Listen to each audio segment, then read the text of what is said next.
తులారాశి.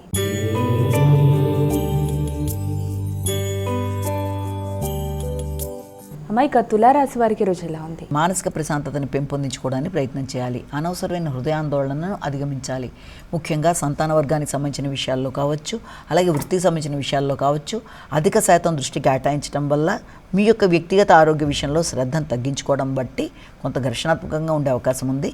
సంతాన వర్గం గురించి, వారి యొక్క అభివృద్ధి గురించి అత్యధికంగా ఆలోచించవలసిన అవసరం అయితే లేదు. ఎలాగైనా సరే వారు దేన్నైనా అధిగమిస్తూ ముందుకు వెళ్ళగలిగిన శక్తి అనేది వాళ్ళకు ఉండడం బట్టి భయం లేకుండా, మీరు పడినంత టెన్షన్ లేకుండా వారి రంగాల్లో విశేషంగా రాణిస్తూ ముందుకు వెళ్ళే ధైర్య సాహసాలు అనేవి ఉంటాయి కనుక అంతగా ఘర్షణ పడక్కర్లేదు. రెండోది, వారి యొక్క అభివృద్ధి విషయంలో, వారి యొక్క ఆరోగ్య విషయంలో కూడా ఎక్కువ శాతం దృష్టి కేటాయిస్తారు. స్థిరాస్తులు పెంపొందించుకోవడానికి కృషి చేస్తారు. మీ యొక్క భాగస్వామితో కలిపి వారికి సంబంధించిన విషయాల్లో చర్చలు చేయడం, అలాగే వ్యాపార అభివృద్ధి కొరకు నిర్ణయాలు తీసుకోవడం మొదలైన వాటికి సంబంధించిన సమయంగా భావించవచ్చు. వృశ్చిక రాశి.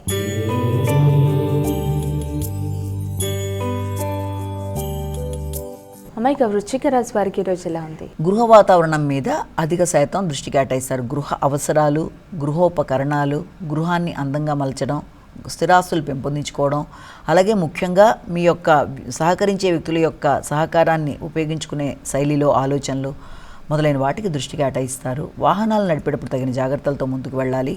అయితే గృహ వాతావరణం మీద దృష్టి కేటాయించినా కూడా మీ యొక్క ఆలోచనలలో గృహ సౌకర్యం అనేది కొంతవరకు తక్కువగా ఉంటుంది. మానసిక ప్రశాంతత తక్కువగా ఉంటుంది. తల్లి, కుటుంబ సభ్యుల యొక్క ఆరోగ్యం మీద శ్రద్ధ తీసుకుంటారు.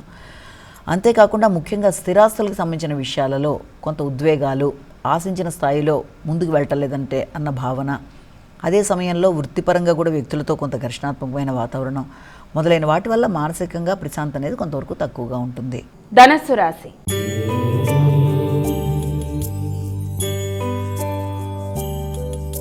అమ్మాయిక ధనస్సు రాశి వారికి ఈరోజు ఎలా ఉంది? సాంఘిక సంబంధాలను పెంపొందించుకోవడానికి కృషి చేస్తారు. వ్యక్తులతో మైత్రి బంధాలు పెంపొందించుకోవడానికి ట్రై చేస్తారు.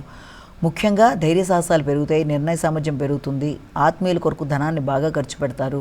స్నేహితులతో కలిపి చక్కటి వాతావరణాన్ని కొరకు ధనాన్ని ఖర్చు పెడుతూ ముందుకు వెళ్ళడానికి కృషి చేస్తారు. దగ్గర ప్రయాణాలకు కూడా అవకాశం అనేది ఉంటుంది. కానీ దగ్గర ప్రయాణాలకి, ఈ స్థిరాస్తులకు సంబంధించిన విషయాల్లో, వ్యక్తుల యొక్క సహకారాన్ని కోరుకునే విషయంలో కూడా వీలైనంతవరకు మానసిక ప్రశాంతతని పెంపొందించుకోవాలి. అంటే మీరు పెట్టే ఖర్చులలో అధిక శాతం మీ యొక్క స్థిరాస్తులకు సంబంధించి కావచ్చు, పూర్వపు గృహాల కొరకు కావచ్చు, లేకపోతే మీ యొక్క భాగస్వామి వ్యవహారాలు, జీవిత భాగస్వామి యొక్క ఆరోగ్యం మొదలైన వాటి మీద కూడా ధనాన్ని ఖర్చు పెట్టే అవకాశం కనబడుతోంది.